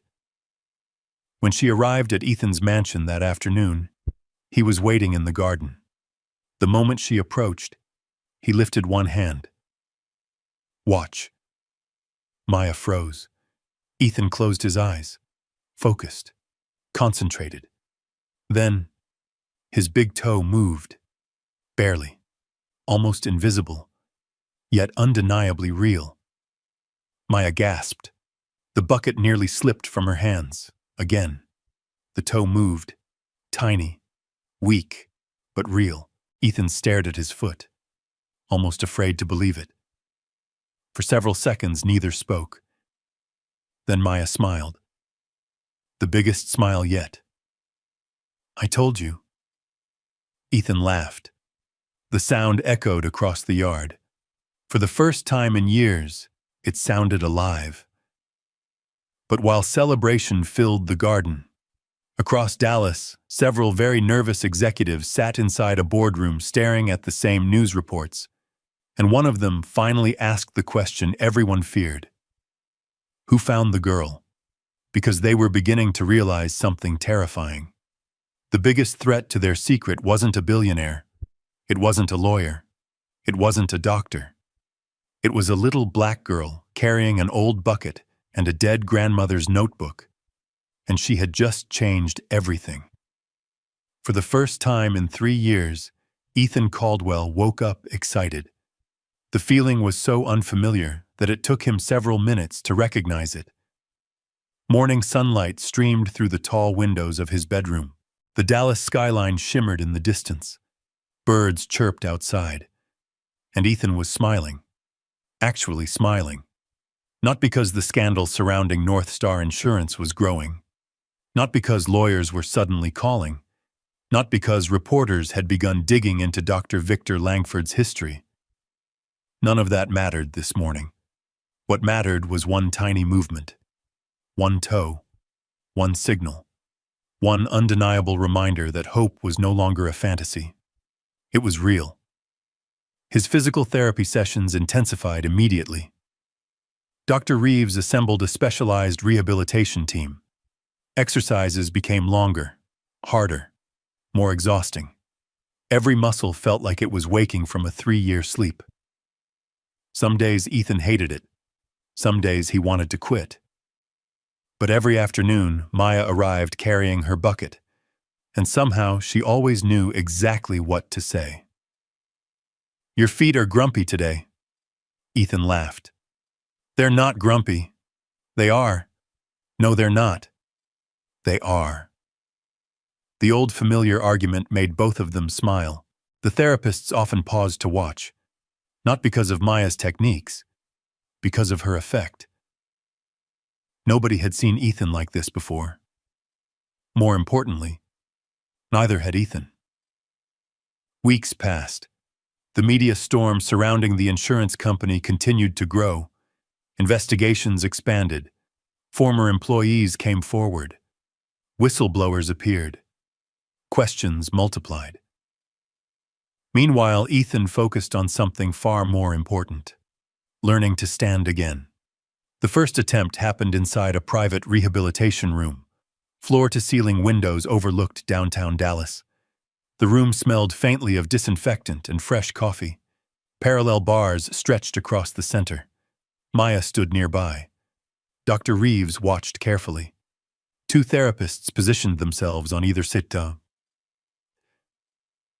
Ethan gripped the bars. His palms sweated.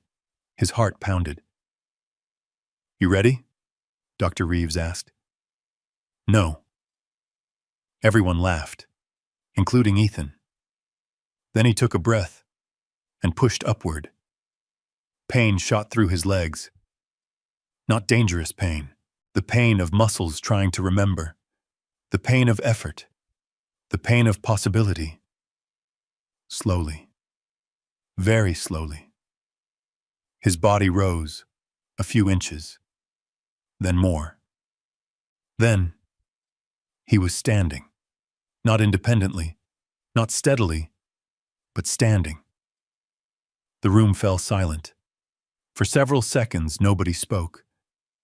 Ethan stared at the floor beneath him. His eyes widened. 3 years. 3 years since he had seen the world from this height. The moment felt surreal, almost sacred. Then Maya began clapping. Immediately, loudly, proudly, like he had just won an Olympic medal. The therapists joined her. Dr. Reeves smiled, and Ethan laughed through tears he couldn't stop. For the first time since the accident, he stood. That night, he sat alone in the mansion's garden, the same garden where Maya first appeared, the same garden where everything changed. The sunset painted the sky gold and orange. Warm wind rustled the trees. Somewhere nearby, a fountain quietly splashed. Ethan looked toward the fence, remembering. The bucket, the photograph, the impossible promise. He almost called security that day. The thought still haunted him. How close he came to making the biggest mistake of his life. A movement caught his attention. Maya climbing over the fence. Again, just as she always did. Some things never changed, and Ethan was grateful for that. She landed softly, smiled, then immediately noticed something. You stood today. Ethan blinked. How did you know? You look taller. He laughed so hard he nearly spilled his coffee. You make no sense. My grandma said healing changes people's faces before it changes their bodies. Ethan shook his head. But deep down he knew she was right. Healing had already begun long before his toe moved, long before he stood, long before the doctors admitted their mistakes. It started the day someone treated him like a person instead of a diagnosis. The weeks that followed brought even more progress. A twitch became movement. Movement became control. Control became strength. Strength became possibility. Every victory felt small, until suddenly it wasn't. One afternoon, Ethan managed to shift weight onto both legs. The next week, he took a tiny assisted step, then another, then another. The world seemed brighter. Food tasted better. Conversations lasted longer. Even Daniel noticed. Their relationship slowly began repairing itself. Not perfectly, but honestly. One evening, father and son sat together in the library, something they hadn't done in years. Daniel stared into his coffee. I was wrong. Ethan looked up. What? About Maya. Silence. Daniel sighed. I thought she was taking advantage of you. And now? Daniel smiled faintly. Now I think she saved you. Ethan looked toward the garden. She did. Neither man said anything afterward. They didn't need to. Some truths spoke for themselves. Then, just when everything seemed to be improving, Maya disappeared. The first day, Ethan wasn't worried. Maybe she was sick. Maybe she was helping someone. Maybe she'd simply missed the bus. The second day felt stranger. The fence remained empty. The garden remained quiet. No yellow raincoat. No bucket. No smile. The third day brought concern. Ethan called the community kitchen. Nobody had seen her. Mrs. Jenkins hadn't seen her either. Neither had Mr. Lewis. By the fourth day, worry became fear. Something was wrong. Very wrong.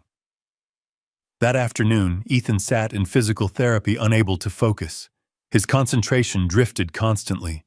His progress stalled. Dr. Reeves noticed immediately. "You should go find her." Ethan looked up. "What?" "You won't focus until you do." She smiled. "And frankly, neither will I." That evening, Ethan launched a search. Private investigators, security teams, contacts, anyone who could help. At first they found nothing. Then a lead appeared. A city housing record. A notice. A closure order. An address. The government-assisted apartment complex where Maya lived had been condemned after structural damage was discovered. Residents were relocated. Some temporarily. Some permanently. The information hit Ethan like a punch. Nobody had told him. Nobody had known. The next morning, he personally visited the property.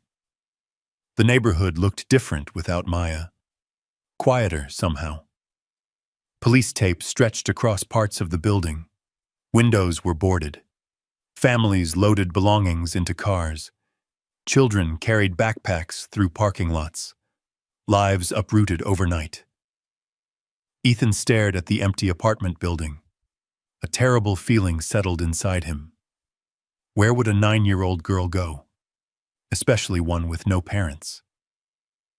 The answer arrived several hours later. One of his investigators located her. A state-run youth assistance center on the edge of the city. Ethan didn't wait. By sunset, his SUV rolled into the parking lot. The building looked clean, safe, well-maintained. Yet something about it felt cold, temporary. The kind of place people ended up when life stopped giving them choices. Inside, a social worker greeted him, then led him down a quiet hallway. Children's artwork covered the walls, colorful drawings, crayon rainbows, paper stars, tiny reminders that hope still existed. Finally, they reached a common room, and there she was, sitting alone beside a window, bucket at her feet, notebook in her lap, watching the sunset, waiting. The sight shattered something inside Ethan, because for the first time since meeting her, Maya looked small, not brave, not determined, not fearless, just small. A little girl carrying too much. She looked up, saw him, and smiled. The same smile, the same kindness. Even now, even here. "Ethan." He swallowed hard. "Hi, kid." Maya carefully closed the notebook. "What are you doing here?" The answer came instantly. The only answer possible. "I came looking for you. And for the first time since Grandma Ruth died." Tears filled Maya's eyes. She tried to blink them away, tried to smile, tried to pretend everything was fine. But she couldn't, not this time. The social worker quietly stepped away, giving them privacy. The room grew silent. Outside the window, the last orange streaks of sunset faded behind the Dallas skyline. Children laughed somewhere down the hall. A television played softly in another room. Yet for Maya, everything felt distant, unreal. Ethan slowly rolled closer. His voice became gentle, the kind of gentle that only comes from someone who finally understands pain. "Why didn't you tell me?" Maya stared at the notebook in her lap. "I didn't want you to worry." The answer hit Ethan harder than he expected. She was 9 years old. 9. And somehow she was protecting him. Even now. Even after losing her home. Even after being moved into a shelter. Even after carrying burdens most adults struggled to bear. Ethan swallowed. "Maya." She looked up. I knew you were busy." Busy. The doctors. The lawyers. The news people. She shrugged. You had important things. Ethan closed his eyes. For years, he had surrounded himself with executives, investors, consultants, and advisors, people who constantly demanded things, requested things, expected things. And here sat the only person who had ever truly helped him, asking for nothing, not even when she needed help herself. His chest tightened. What happened? Maya looked toward the window. The building got closed. When? 4 days ago. And nobody called me? She smiled sadly. They don't know you. The truth of that statement hurt. Nobody knew, because Maya had never told anyone. Not the community kitchen, not Ethan, not even Mrs. Jenkins. The social worker eventually returned carrying a file. Mr. Caldwell. Ethan turned. Yes? The woman hesitated, then sat down. Maya has been handling everything remarkably well. The compliment sounded more heartbreaking than comforting. Handling everything. A child shouldn't have to handle everything. Where are her parents? Ethan asked quietly. The social worker's expression softened. There aren't any. The answer settled heavily over the room. Ethan had suspected. Now he knew. Her mother had left years ago. Her father was never part of her life. Grandma Ruth had raised her alone. And after Ruth passed away, Maya had simply kept going, the way children sometimes do when they don't have another choice. The social worker opened the file. There are some extended family contacts we're trying to locate. Maya looked down. The reaction didn't escape Ethan. Do you know them? Maya shook her head. Not really. The woman continued. Until arrangements are finalized, she'll remain here. Remain here. The words echoed through Ethan's mind. Remain here. A room. A shelter. A temporary bed. Temporary meals. Temporary safety. Temporary everything. The thought bothered him more than he wanted to admit, because Maya had become the least temporary thing in his life. The social worker eventually excused herself, leaving them alone again. For several minutes, neither spoke. Then Ethan noticed something. Several papers sticking out from the notebook. Bills, receipts, notebooks, folded pages. Curious, he nodded toward them. What are those? Maya looked embarrassed.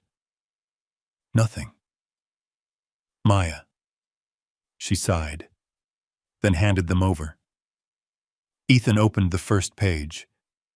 His heart sank. Rent notices, utility bills, late payment warnings, medical expenses from Grandma Ruth's final illness. The second page hit even harder. A handwritten schedule, detailed, careful, meticulous, every day mapped out, every therapy session, every exercise, every appointment, every observation. At the top of every page appeared one name, Ethan Caldwell, again and again and again. Page after page, for months. Ethan stared, his vision blurred. Not a single entry mentioned money. Not one. No requests, no expectations, no plans to ask for help. Only notes about helping him stand, helping him heal, helping him believe again. The realization nearly broke him. All this time, while she was losing her home, while she was struggling alone, while she was carrying debts she couldn't possibly understand, she had focused on him, not herself. The room fell silent. Maya looked nervous, as if she expected him to be angry. Instead, Ethan quietly folded the papers, then asked, "Why?" She blinked. "What? Why did you keep doing all this?" Maya looked genuinely confused. The answer seemed obvious to her. "Because you needed help." Ethan looked away. His throat tightened. That simple, that honest, that beautiful. No hidden agenda, no manipulation, no transaction. Just kindness. Pure kindness. The kind people spend entire lifetimes searching for, and often never find. The evening grew darker. Lights flickered on throughout the shelter. The social worker eventually returned. Visiting hours were ending. Ethan should have left. But something inside him refused. Instead, he looked directly at Maya. "Would you like to come back tomorrow?" She smiled softly. "For therapy? For anything." The little girl laughed. A real laugh. The first one all evening, I guess. "Good."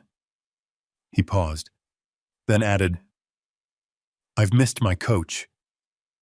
That made her laugh harder. Even the social worker smiled. The sound filled the room with warmth, something neither of them realized they desperately needed. As Ethan prepared to leave, Maya stopped him. "Ethan." He turned. "Yeah?" She held up the notebook. "You know what Grandma used to say?" "What?" "People don't always need someone to rescue them." Ethan listened. "They just need someone who doesn't leave." The words followed him all the way home, and long after. Back at the mansion, he couldn't sleep. Again. The shelter room haunted him. The lonely window, the small bed, the bucket, the notebook, the smile she kept forcing despite everything. Around midnight, he rolled into the library, then into the study, then finally toward the garden, the place where everything started. The Texas night felt unusually quiet. Moonlight spilled across the lawn. The old fence stood motionless. For several minutes, Ethan simply sat there, thinking, remembering, understanding. Then he made a decision. A life-changing one. The next morning, he called his legal team, then his family attorney, then Daniel. When Daniel arrived, Ethan placed a file on the desk. His son opened it, read one page, then another, then looked up in complete shock. "Dad!" Ethan nodded. "I'm serious." Daniel stared again. "You've already decided?" "Yes." The younger man sat silently, then unexpectedly smiled. A genuine smile. "About time." Ethan laughed. "You agree? I think you've been her family for weeks." Neither man said anything afterward. They didn't need to, because some truths become obvious long before they're spoken aloud.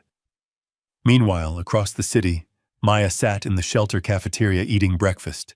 She had no idea what Ethan was planning, no idea that lawyers were already working, no idea that papers were being prepared, no idea that her life was about to change forever. Because while Maya believed Ethan had come simply to visit her, Ethan had already started preparing something much bigger, something neither money nor gratitude could fully explain, something that would shock an entire ballroom full of powerful people only a few weeks later. And when that moment finally arrived, the whole city would learn a truth Maya never understood about herself. She hadn't just helped Ethan walk again. She had taught him how to live again. 3 weeks later, downtown Dallas sparkled beneath a sea of lights. Luxury cars lined the entrance of the Grand Crescent Hotel. Valets moved quickly beneath crystal chandeliers. Reporters gathered outside velvet ropes. Business executives, politicians, celebrities, and investors filled the massive ballroom inside. The annual Caldwell Foundation Gala was one of the city's most anticipated events. Normally, the evening focused on technology, philanthropy, and corporate achievements. This year was different. Everyone wanted to see Ethan Caldwell, the billionaire who had become national news, the man whose battle with North Star Insurance continued making headlines, the man whose miraculous recovery had stunned doctors across Texas, the man many still expected to arrive in a wheelchair. Inside the ballroom, Whispers floated between tables. He'll probably make a statement. I heard the lawsuit is worth millions. Did you see the latest report? They say that little girl changed everything. At the center of the room stood a massive stage illuminated by golden lights. Behind it, giant screens displayed photographs from the foundation's charitable work. The atmosphere felt elegant, sophisticated, important. But beneath the polished surface lingered anticipation. Everyone sensed something unusual was coming. Backstage, Daniel adjusted his tie while staring toward the entrance. You sure about this? Ethan sat quietly in a private preparation room. The walking cane leaned beside him. His suit fit perfectly. The expensive fabric couldn't hide the nervousness in his eyes. No. Daniel laughed. Good. Why is that good? Because if you're nervous, it means this matters. For a moment, neither spoke. Then Daniel's expression softened. You know. What? I never thanked her. Ethan already knew who he meant. Maya. Daniel nodded. I should have. The guilt remained visible. Weeks earlier, he had dismissed her, judged her, accused her, and yet she never held it against him. That fact bothered him more than if she had. Ethan placed a hand on his son's shoulder. You can still thank her. Daniel smiled. Yeah. A knock interrupted them.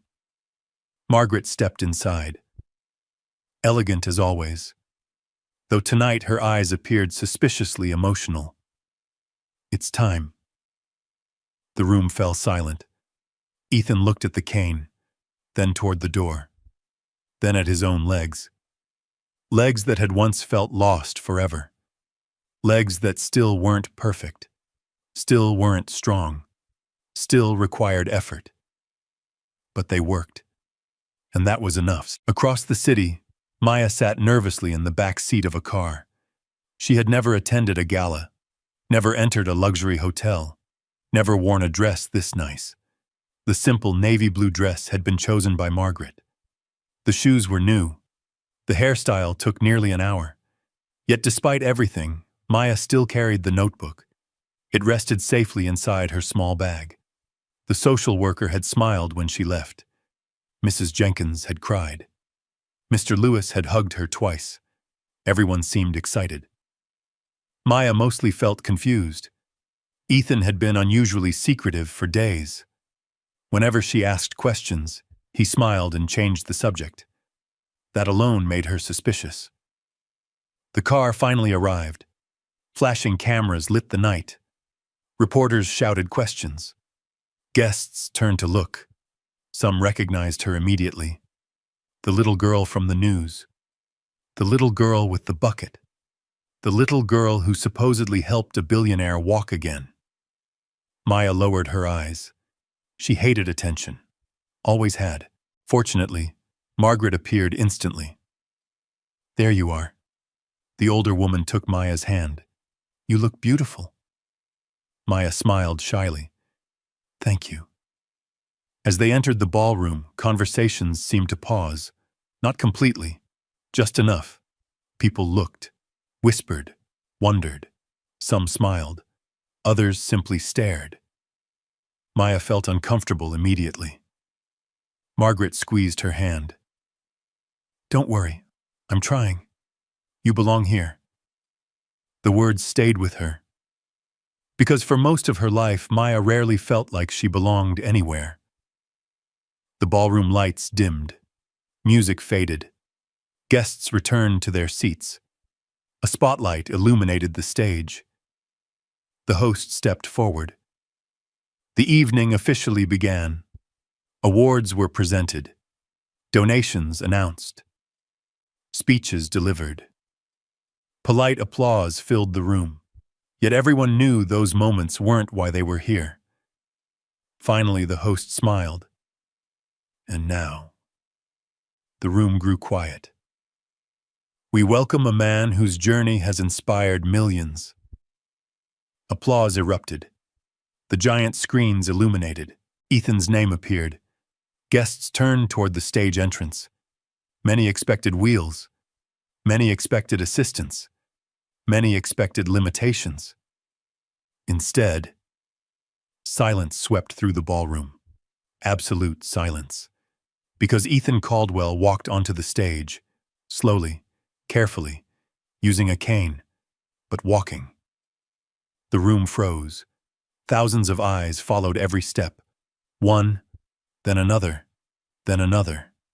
Not fast, not perfect, but real, completely real. Several people stood instinctively. Others gasped. A few wiped tears. Even reporters forgot to take photographs for several seconds. Ethan reached the center of the stage. The spotlight settled around him. For a moment he simply stood there, looking out across the crowd, looking at the faces, looking at the disbelief. 3 years ago, doctors said this moment would never happen. Yet here he was, standing. The applause exploded, louder than anything heard all night. The sound rolled through the ballroom like thunder. Ethan waited patiently. Eventually, the room quieted. Then he spoke. I spent 3 years believing my life was over. The room listened, completely silent. I believed experts. I believed reports. I believed limitations. His voice remained calm, measured, honest. And most importantly, he paused. I stopped believing in hope. The words landed heavily. Many guests lowered their eyes. Because they understood. Not the paralysis, but hopelessness. Everyone had known it at some point. Ethan continued. Then someone appeared in my backyard carrying an old bucket. Soft laughter rippled through the room. Warm laughter. Affectionate laughter. Not mockery. Love. The giant screens suddenly displayed a photograph. Maya, standing beside the community kitchen, holding the bucket, smiling. The audience turned, searching, finding her. Maya immediately wanted to disappear. Her cheeks turned red. Margaret squeezed her hand again. Ethan smiled from the stage. They called her a scammer. The room quieted. They called her a liar. Silence deepened. They called her foolish. No one moved. No one spoke. Some people laughed at her. Ethan's voice softened. I almost did too.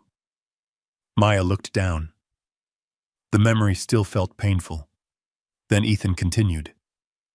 But she never asked me for money. She never asked me for favors. She never asked me for anything. His eyes found hers across the ballroom. She only asked me to believe. Maya felt tears gathering. The room remained completely still.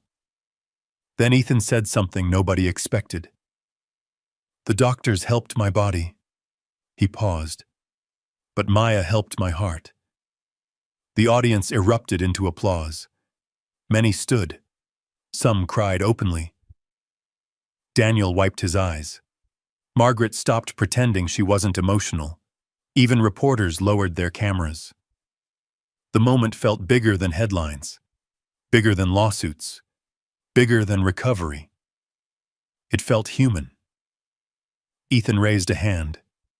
The applause gradually faded. Then he smiled. And now I'd like Maya Brooks to join me. The room exploded again. Maya froze. No. Margaret laughed. Yes, no. Absolutely yes. The audience continued applauding. Eventually, Maya stood, nervously, slowly, walking toward the stage.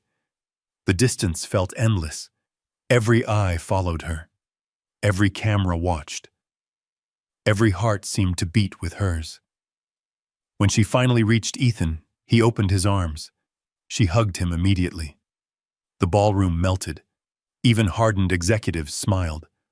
The moment lasted only seconds, yet nobody would ever forget it. Then Ethan reached into his jacket, pulled out a folder, and handed it to her. Maya blinked. "What is it?" The audience leaned forward, waiting, watching. Because whatever came next was clearly the real reason for tonight. And when Maya opened the folder, the expression on her face left the entire ballroom speechless. For several seconds, she simply stared. The pages trembled in her hands. Her eyes moved slowly across the document, then back again, then once more, as if she couldn't believe what she was reading. The ballroom remained completely silent. Hundreds of guests leaned forward, waiting, watching, wondering. Maya finally looked up at Ethan. Her lips parted, but no words came out. Only tears. Fresh tears. Warm tears. The kind that arrive when life changes too quickly for the heart to keep up. "What is it?" she whispered. Ethan smiled. The smile of a man who had spent weeks planning a surprise. The smile of someone finally able to repay a debt that money alone could never repay. "It's yours." Maya looked down again. The first page carried legal documents, official documents, court-approved documents, signed documents, documents changing her future forever. She read the words again, then covered her mouth. The audience remained breathless. Finally, Ethan spoke into the microphone. "Maya Brooks has spent her entire life helping people." His voice echoed through the ballroom. People she didn't know. People who couldn't repay her. People everyone else ignored. Several guests quietly nodded. They had seen the videos, heard the stories, met the little girl. They knew it was true. Ethan continued. When she lost her home, his voice softened. She didn't tell anyone. When she lost stability, she didn't complain. When she had every reason to ask for help, she continued helping others. The room grew emotional. Many people wiped tears, because everyone knew people like Maya were rare. Pain usually hardens people, yet somehow it had softened her, made her kinder, made her stronger, made her better. Ethan took a slow breath. Today, I am honored to announce that I have officially become Maya's legal guardian. The ballroom exploded. Applause, gasps, tears, shock. The sound rolled through the hotel like thunder. Maya stood frozen, still staring at the papers, still trying to process what she had just heard. For the first time in years, she wasn't alone anymore. Ethan looked down at her. "If you'll have me." That finally broke her. Maya threw her arms around him. The entire room stood. Every guest, every reporter, every executive, every waiter, every person. Standing, applauding. Some openly crying. Even Daniel wiped away tears without bothering to hide them. The embrace lasted a long time. Long enough for everyone in the room to understand. This wasn't charity. This wasn't publicity. This wasn't gratitude. This was family. Months later, spring arrived in Dallas. The city bloomed with color. Trees filled with green leaves. Flowers brightened sidewalks. Warm sunlight returned. And life continued changing. The lawsuit against North Star Insurance ended with massive settlements and public accountability. Investigations confirmed serious ethical failures. Several executives resigned. Dr. Victor Langford lost his medical license. The truth finally surfaced. Not because powerful people exposed it. Because one little girl asked questions. Questions everyone else ignored. Questions Grandma Ruth never stopped asking. But strangely, Ethan cared less and less about the legal victory, because he had already received something far more valuable: a second chance. Physical therapy continued, week after week, month after month. Progress remained slow. Then suddenly it wasn't. One morning, Ethan walked across the rehabilitation room without assistance. Not far, only a few yards, but completely alone. Dr. Reeves cried. Daniel cheered. Maya nearly tackled him with excitement. The room erupted into celebration. The impossible continued becoming possible. Meanwhile, Maya's life transformed as well. She moved into the mansion, though she still spent most afternoons at the community kitchen, still helped elderly neighbors, still carried Grandma Ruth's notebook everywhere. Some things never changed, thankfully. Ethan made sure she attended one of the best schools in Dallas, yet Maya remained exactly the same: kind, humble, generous. The money never changed her. The house never changed her. The attention never changed her, because Grandma Ruth's lessons ran too deep. Years passed. The mansion slowly transformed. One wing became something new, something special, something inspired by a little girl carrying a bucket. The Grandma Ruth Foundation, a rehabilitation and support center for children from low-income families facing physical challenges. Free therapy, free transportation, free medical support, free hope. The waiting list quickly grew. Families arrived from all over Texas, then neighboring states, then farther. Every child received the same promise, the same dignity, the same kindness, the same belief. Because healing began long before treatment. Healing began when someone believed you mattered. The foundation's entrance displayed a simple bronze plaque. 3 words: Grandma Ruth Foundation. And beneath them, hope begins here. The years continued moving forward. Seasons changed. Children grew. Dreams matured. One bright spring morning, nearly 10 years after Maya first climbed over Ethan's fence, thousands gathered at a university graduation ceremony. The Texas sky stretched endlessly blue overhead. Families filled the stands. Graduates adjusted caps and gowns. Cameras flashed. Proud parents smiled. Among the graduates stood Maya Brooks, no longer the little girl with the bucket, no longer the frightened child sitting alone in a shelter. Now she stood as Dr. Maya Brooks, Doctor of Physical Rehabilitation Medicine, at the top of her class, inspired by Grandma Ruth, guided by compassion, driven by purpose. When her name was called, the audience erupted. Ethan stood first, then Daniel, then Margaret, then dozens of children from the foundation. Soon everyone was standing, applauding, celebrating. Maya walked across the stage with tears in her eyes, and waiting near the front row stood Ethan, walking, completely walking, not perfectly, not effortlessly, but independently. A miracle built one step at a time. After the ceremony ended, Ethan handed her a carefully wrapped package. "What is it?" He smiled. "Open it." Maya carefully removed the paper. Immediately her eyes widened. Inside rested Grandma Ruth's notebook. The same notebook, but transformed.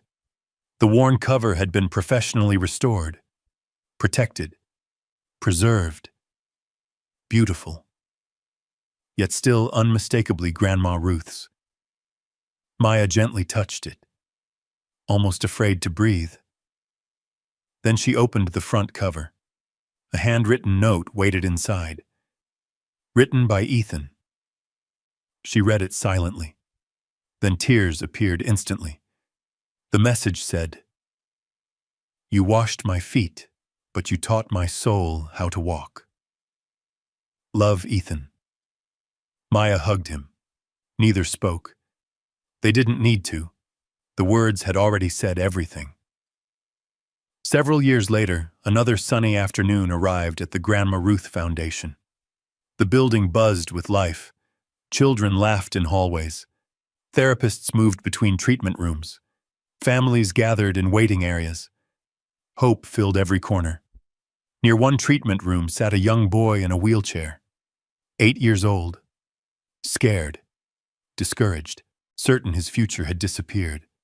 The same look Ethan once carried. The same look Maya had seen hundreds of times. She entered quietly, holding a familiar object. A small bucket. Not because she needed it, because it reminded her where everything began. The boy looked up, nervous, unsure. Maya knelt beside him. The same way she once knelt before Ethan.